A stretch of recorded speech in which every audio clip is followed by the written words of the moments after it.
गगरिया तबाह कैलू गोरी तबाह कैलू गोरी हमारी महर के नजरिया तबाह कैलू गोरी हमारी महर के नजरिया तबाह कैलू गोरी।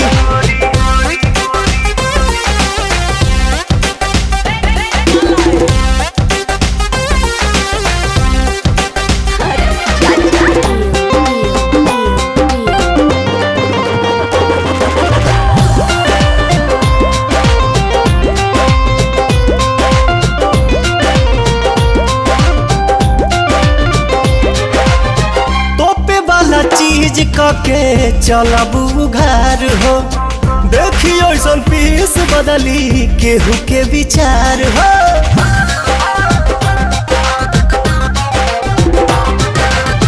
तोपे वाला चीज कके चलबू घर हो देखियो ऐसन पीस बदली केहू के विचार हो। नसे नसे भरल बा जवानी में जहरिया तबाह कैलू गोरी हमारी महर के नजरिया तबाह कैलू गोरी हमारी महर के नजरिया तबाह कैलू गोरी।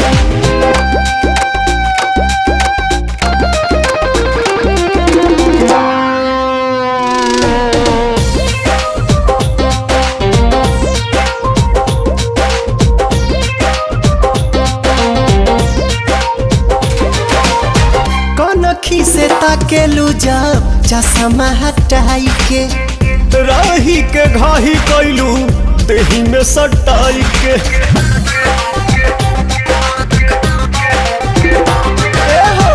कनखी से ताकेलू जब चश्मा हटाई के राही के घाही कैलू देही में सटाई के।